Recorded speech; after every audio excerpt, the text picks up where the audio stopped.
broke the key. Did you break it? Yeah, finally broke it. We need to take up a love offer, don't we? Didn't I hear you say it was $175? About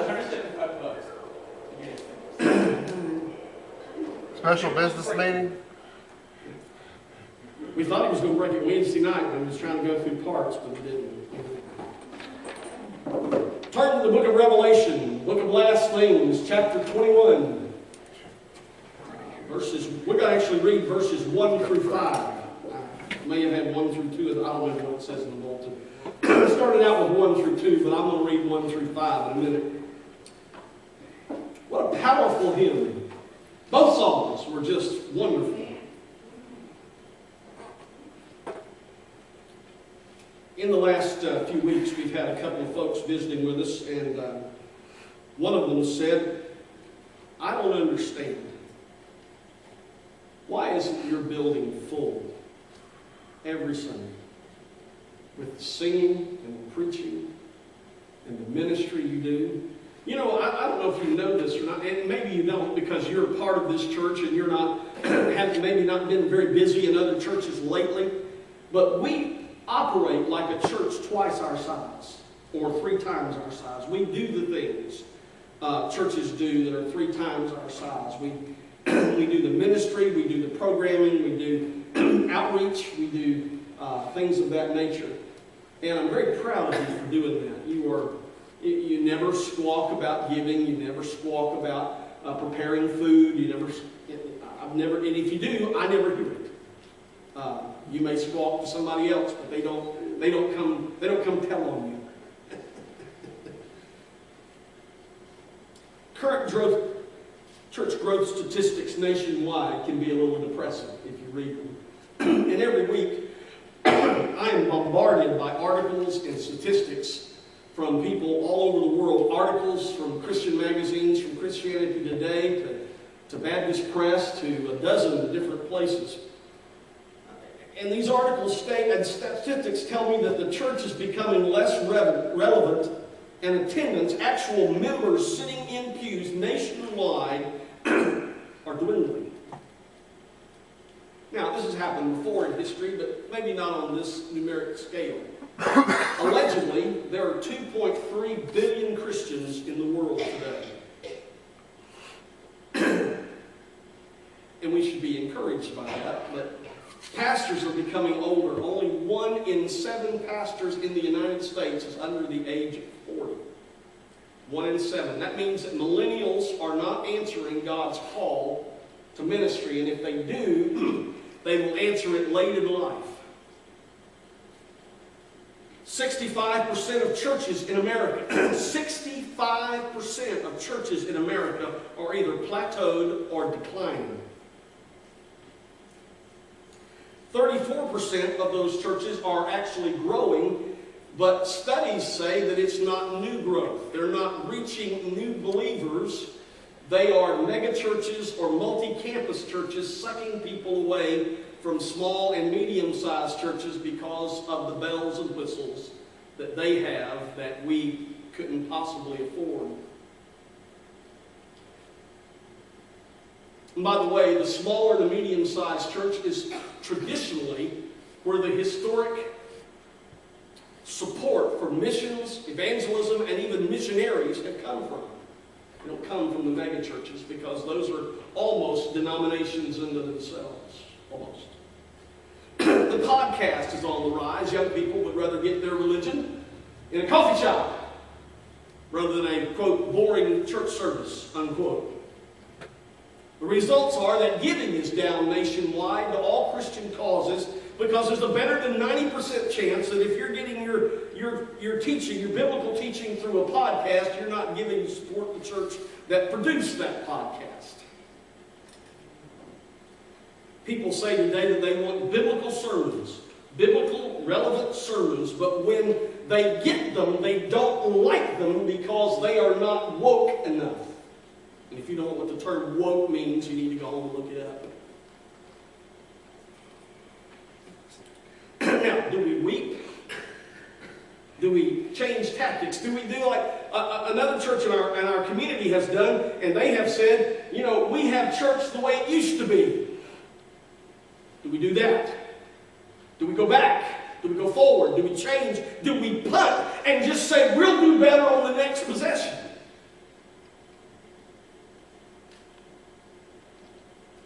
There are a number of pictures in the New Testament for the church. One is, they are the congregation. The word church in Greek translates the Hebrew word congregation. And it means the body of Israel, the congregation of Israel, the church, the people gathered together. Another one that Paul uses is the human body. Another one that is used once is a ship at sea. Another is a bride dressed for her husband. And another, used a couple of times in the book of Revelation, is it's pictured as the old city Jerusalem becoming new. And sometimes that's combined, like it is in our text today, with the bride.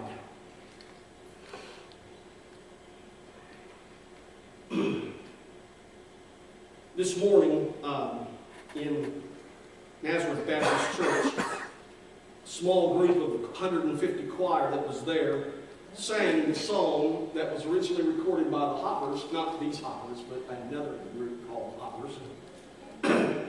you know, there is another group called the Hoppers. They sang the song Jerusalem. They will sing it one night this week, sometime on the Via Dolorosa in Jerusalem. The first verse goes like this. You heard, if you were here tonight, that the Master's Voice sang. They did a marvelous job of it. They really did a great job. However, I will tell you that to hear 200 women singing it is a little bit more powerful. It's amazing. The first verse goes something like this. John saw a city that could not be hid. John saw the city, oh yes he did. John caught a glimpse of the golden throne. Tell me all about it. Go right on. Around the throne he saw the crystal sea. There's got to be more. What will it be? I want to go to the city he saw, Jerusalem. New Jerusalem. I want to walk your streets that are golden. I want to run where the angels have trod. Jerusalem, I want to rest on the banks of your river in the city of God. The thing we have to remember with the bad news about the decline of churches is that ultimately God is in charge and it's His church. And I've read the end of the book and He wins. So we have to keep that perspective in mind. I want us to read Revelation 21, 1 through 5 and see three things that I hope will lead us to understand that the church is not down for the count just yet.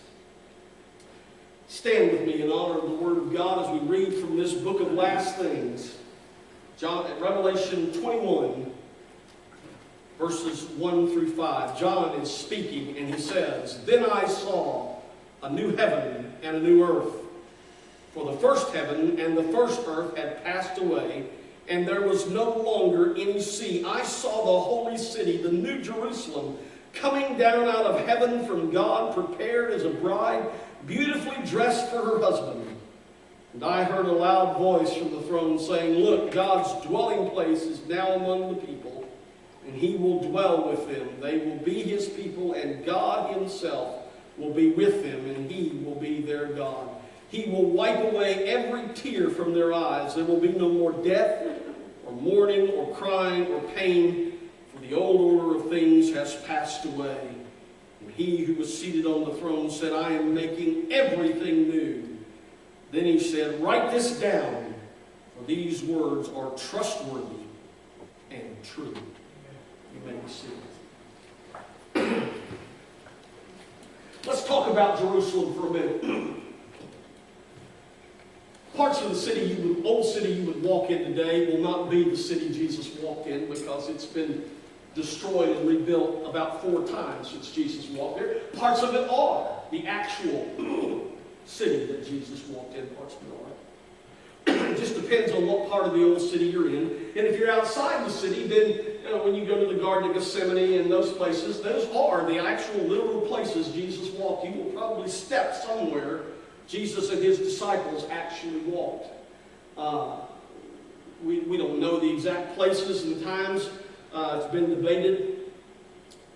One of the things that caused trouble in the old nation of Israel was that Judah, now you have to do a little Bible history here, wake up, a little history here. I know it's boring, but gotta have a little bit. Had Jerusalem.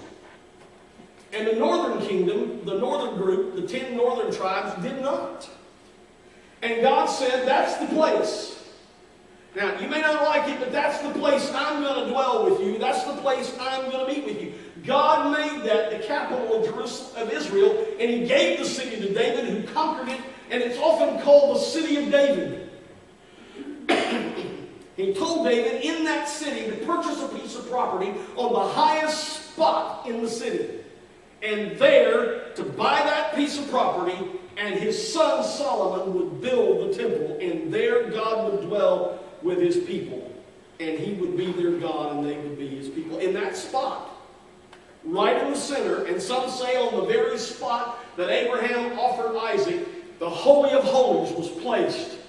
As we talked about a few weeks ago there, on the mercy seat, God would meet his people in forgiveness and redemption. And we are told that God filled that place with so much of himself that it was so bright and so shining that nobody could look at it. This was not done by vote or democracy. It was a sovereign choice of God. The walls of that temple, part of it still stands. Nancy says they will get to stand at that wall and pray one day this week. I can't imagine. The northern tribes disobeyed God. They said, we want our worship places, and they began to build worship sites all over the place in what had been pagan worship sites, and that brought its own. Listen, we could spend a week dealing with that. Disobedience always brings trouble, and this was not a pretty sight, folks. I mean, it really was not a pretty sight. In some ways, this is what the fight in that part of the world is about: control of the city of Jerusalem. Every time I hear a rumor that there's a motion afoot to tear down the Dome of the Rock and build a temple on it, I want to say, we need to get Jeff on a plane, because it's going to be a story, man. And no reporter in his right mind wants to miss that story, because it'll be World War V when that happens. That's what the fight is still about: control of the city of God. But God comes along, and by the way, this passage in Revelation, I could teach a course on this passage alone, 8 hours a day for a week, and we couldn't cover all of it. So I'm not going to even try today. I'm really hitting the high points to make a point. But I just want you to know there's a lot there that I'm not going to cover today. But God tells us in the text we read a moment ago that he has made something new. Now, I'm not going to deal with what God's going to deal with Israel in the future. That's for another time. But here we are told that when God brought Gentiles and Jews together, understand from the Jewish mindset, there was just two types of people: them that were Jews and them that were not. There weren't any other types of people. Color didn't make any difference. Other races and languages made no difference. You were either a Jew or you were a Gentile, and that was all there was. And the word Gentile simply means the nations.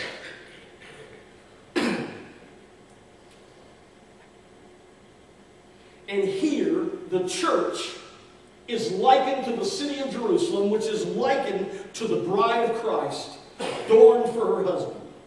And you notice that the church gets all kinds of bad press today. I mean, somebody will stand up and say they are opposed to abortion, and all of a sudden, or opposed to gay marriage or whatever, and the next thing you know, we are told we are irrelevant, homophobic, bigoted, unnecessary, out of step with today's culture and direction. And my reply is, God, I hope so. I certainly hope so. Satan delights in destroying churches. I want you to know when one closes, he is standing on the front steps singing praises to himself. Now, I'm talking about the church universal and the local church, but I want you to know that about 90% of the time in the New Testament the word church is used, it's referred to a local congregation, not every believer in the world. So for the sake of argument, I want you to picture West Hall Baptist Church as the bride of Christ. I asked Nancy, I have several pictures of her in her wedding dress the day we were married, and I asked her if I could use her as the picture for my sermon thing that I put on Facebook, and she said no. I said, well, you're going to be in Israel, what do you care? I'm going to use it anyway. She says, I'll know, buddy. I'll know. And I figured she could reach right back through that computer and strangle me from there. But picture her. Don't you want her dressed and beautifully prepared for her husband? Now, I'm not talking about the building and grounds so much, although that's important, I think. I think we ought to take care of the building and grounds where the Lord's people meet, the house of the Lord, in the same way we take care of our homes, or better. And I'm talking about, of course, the people. But I'm not talking about what you wear. I really not. I'm really not talking about that. But I'm talking about how we live our lives before the world. If the world looks at us, do they see the gospel in our lives? 1 Peter 3:15 says, always be prepared to give an answer of the hope that is in you. To everyone who asks you to give the reason for the hope that you have. The question is, does anyone ask?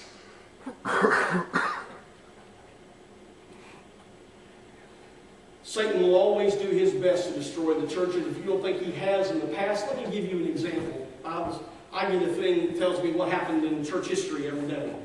On October the 21st, 1555, Queen Mary, Queen of England, vowed to crush Protestants in England and ordered the deaths on that day, in one day, of 200 men, women, and children by hanging in the name of theological purity.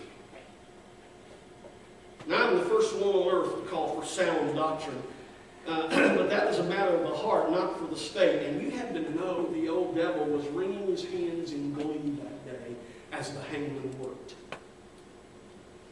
No church is ever perfect. If you find one, whatever you do, do not join it, because you will foul it up.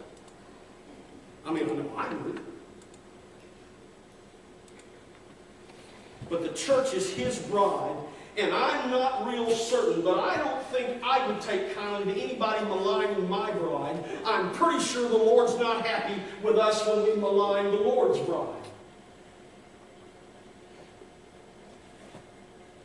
Now, you should take care to see both a present and a future reality in the text that God gives us. He misses nothing, and he does not miss how the world treats his bride.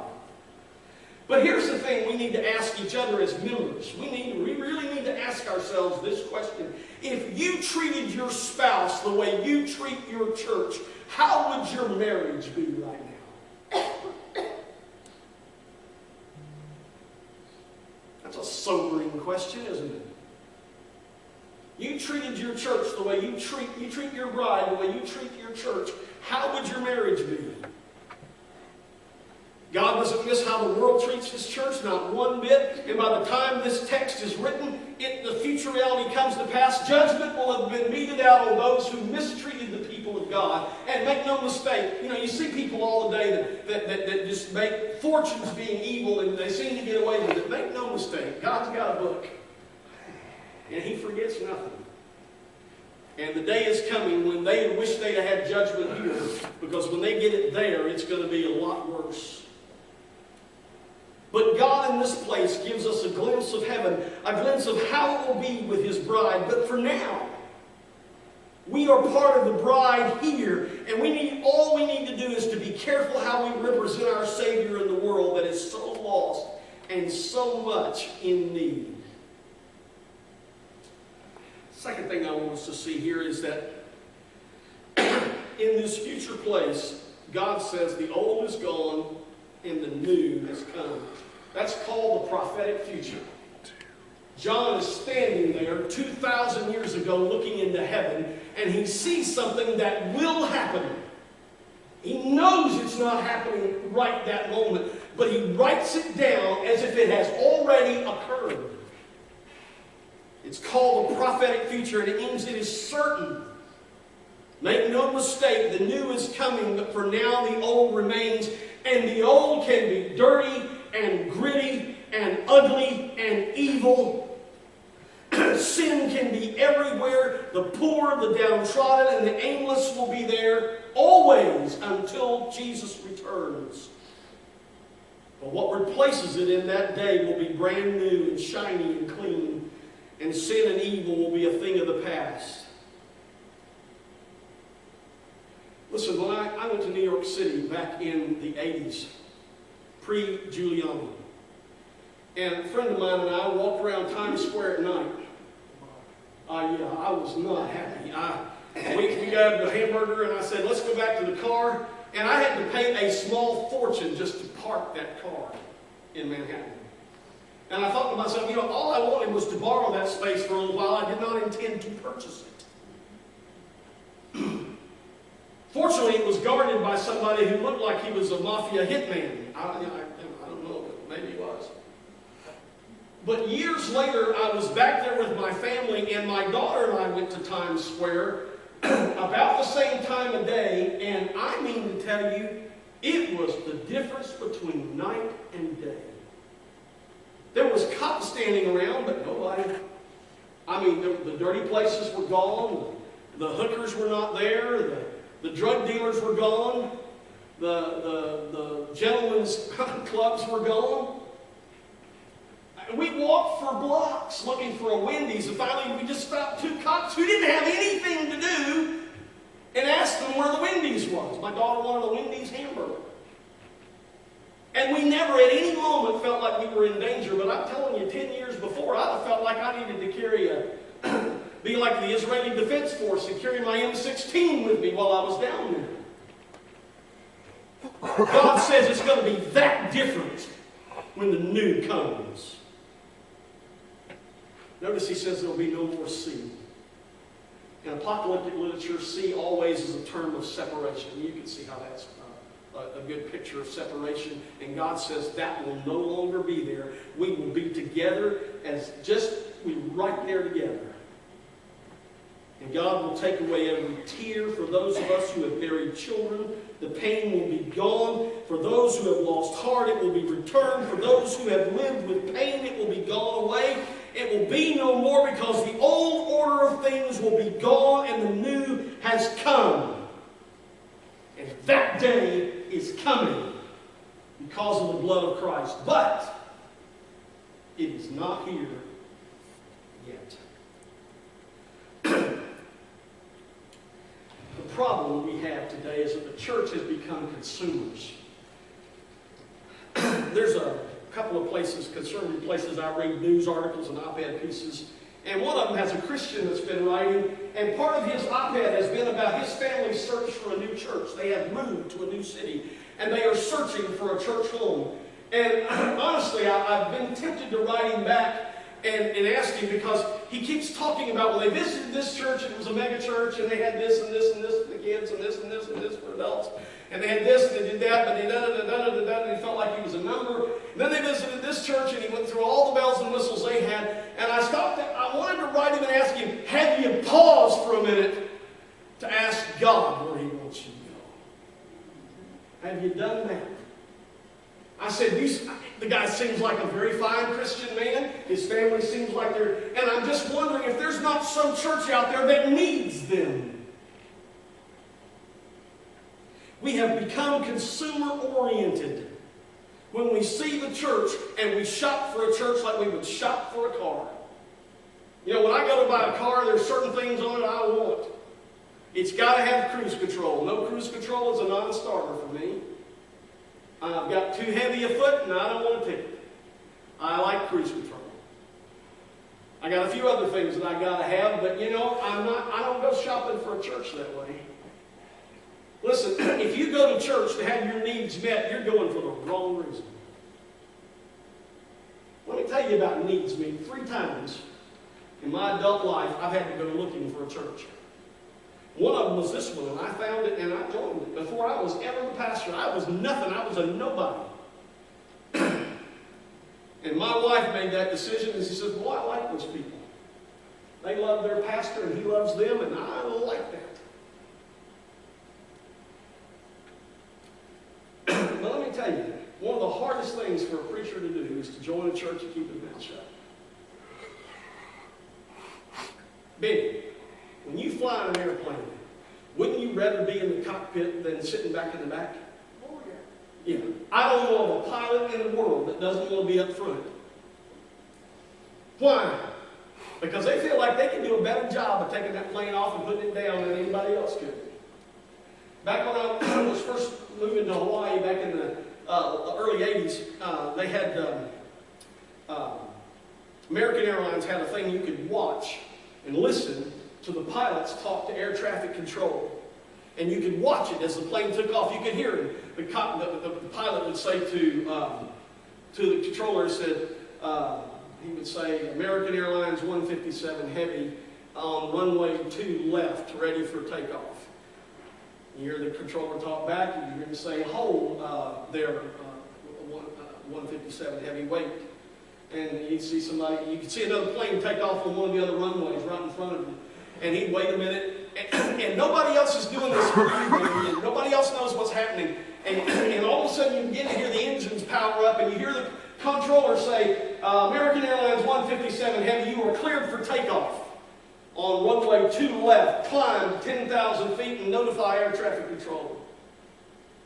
Then by that time the engines are up to full power, he lets off the brake and takes off. You know why they quit doing that? Because they had pilots, anything from a Cessna to a Boeing C-5A Galaxy, standing back there watching them, and they began to get criticized. The pilot did nothing wrong, but he didn't do it like their pilot. That pilot could do it. And they would talk about it, and they would talk about it.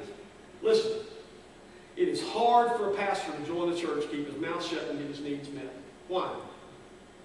Because he's trained professionally to do this, and he knows how to do it. But he's not the pastor of that church, and he needs to keep his mouth shut. That's a hard thing to do. We don't join churches to get our needs met. We join churches to be need meeters. And we meet that need. And when we leave a church, not because of the will of God, but because we're looking for something else to meet our needs, we have moved for the wrong reason, and we have robbed God of the opportunity to use us in a place that He called us into us. Then God says to John, write this down. You ever wonder why He says that? What? John's already writing it down. Why does he say, write this down? Because what God's about to say is something that's important, and I have discovered the more you write it down, the better. You don't write a story based on your memory, do you? I bet rarely. Maybe sometimes, but I bet rarely. Most of the time you go back to your notes, so that's what I do. Just because something is new doesn't always mean it's better. Does anybody remember New Coke? You remember it happened, but you don't remember the taste much. How many of you remember, my wife likes Fruit Loops. Okay, I hate to tell you, she likes Fruit Loops. And we usually got a box of them around. But when they came out with the uncolored ones, with the flavor change, she bought a box of them.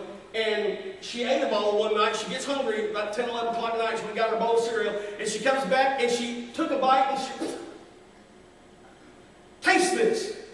It was like eating cardboard. Now, I'm sure it was healthier than regular Fruit Loops. But somebody in that company, somewhere up the way, said, enough! We keep making Fruit Loops like this, we're going to put ourselves out of business because nobody's going to buy them. And they went back to making regular old Fruit Loops, and you've never heard of the no-color Fruit Loops again. They're gone forever. But here God says He's making something new, and it's fresh, and it's clean. And when He gets done, it will be perfect. But we are not there yet. Now, it's almost almost time to go, and this is where I stop preaching and go to meddling. Okay? I just want you to know I'm fully aware that that's what I'm doing.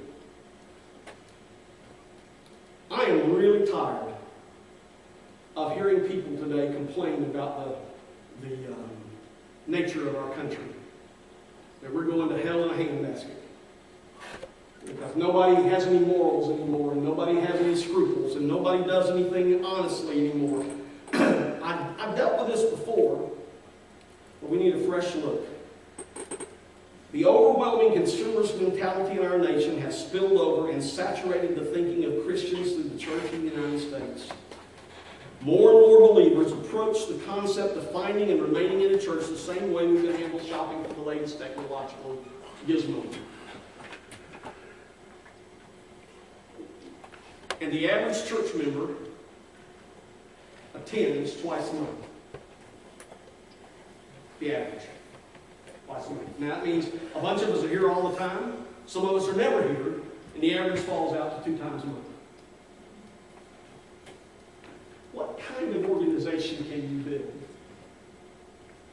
What kind of difference and change can you make in a world when people only show up twice a month? Try teaching school that way. Try running a hospital that way, or a business, or a corporation. We argue about the worship environment, the style of music, the dress code, the church programming, the overall focus of the church. And sometimes I think it's no longer about the Lord and His agenda, but about the personal preference of the individual shoppers.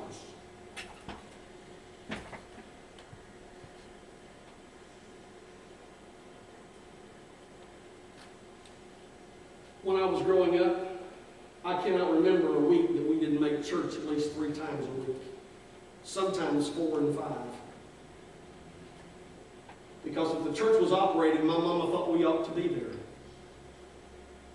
And if you ask her, she would tell you it's because she's the church. Now, she's not here this morning, but Mama has traumatic brain injury and early onset dementia, which I remind her of her speeches to me about going to church from time to time.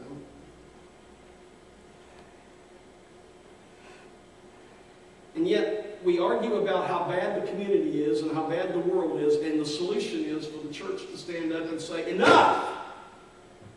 No more! And be the example it's supposed to be. And be the people we're supposed to be. And stop complaining about what's going on, and be the change agents we are supposed to be. We cannot build godly, committed society, changing future generations, with a selfish, hit-and-miss approach to the Lord's church, where we show up only when our needs are met, or only when we don't have other things to do.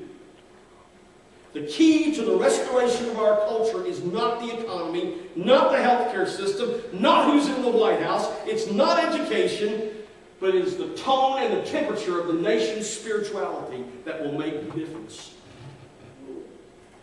You want to change our nation? Don't vote Republican. And don't vote Democrat. Become a believer that is committed to the Lord, so committed that no thing and no one is going to take first place in your life but Jesus. You get that straight and live it, and I promise you the world will be changed. That's a promise you can bank on. A cold, lifeless church with skipping members who just come and go cannot possibly fan the flame. Cannot possibly fan the flame into revival and spiritual awakening. And I'm not pointing the finger at anybody, but maybe me. The church is not about you, and it's not about me. It's about the kingdom. When we lived in Oklahoma, I was one of the chaplains for the Duncan, Oklahoma Police Department. And one night I was riding with a guy that everybody called Big Rick, and they called him Big Rick for a reason. He was about 6'3", weighed about, 280 pounds maybe. Built like a solid brick house. An old biker, and the tattoos to prove it. And I met his wife. She's the sweetest, most petite little thing you've ever met. She was a nurse and made fun of us when she gave us shots that we were supposed to get as first responders. She said, you big old guys carry your guns and you just act like little babies when you come in here to me. And I began to talk to her. They went to church with me, and where I went to church, and I began to ask her, I said, when you married Rick, was he a Christian? She said, oh, no. He was an old reprobate biker. Well, what changed? She said, well, I guess it was Jesus in me. She said, I saw something in him. I saw greatness in him. And I prayed, and I quietly shared my faith, and I never nagged him, and I loved him in the kingdom. Now, that won't work for everybody. You need to know this not going to work for everybody. It worked for her. One cold night, Rick and I were riding together, and we got a call that some guys were trying to break into this industrial area. And we got there, and there were two guys that were supposed to deliver some equipment there, and the company had closed, and they were going to deliver it anyway. Now, it was obvious they had stopped by the local bar before they got there, and they were a little on the bearded up side. Rick went over to talk to the guy trying to break in the lock, and I went to talk to the guy in the truck, and we were going to get their story straight. Rick was having a hard time with the guy on the other side. It was soon available to me that somebody was going to get to ride in the back seat of our police car in handcuffs before the night was over. And Rick was doing something, and I took my eyes off this guy for a second, and I looked over there, only to see the barrel of a shotgun come out of that truck window.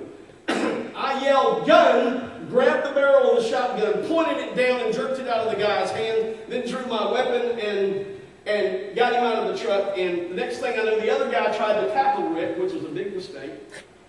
And Rick got him on the ground and handcuffed him. And we got in the car, both in handcuffs, and we were headed to the jail. He said, you know what the difference between now and 5 years ago is? He said, no. 5 years ago, I'd beat that guy to a pulp. I said, how dare you pull a gun on me? He said, now all I thought of was, what would Jesus do? Now, they need to go to jail. They do. They need to at least sober up. But you know, God looks at the church that way today. And in us, He sees greatness. He knows what we can be.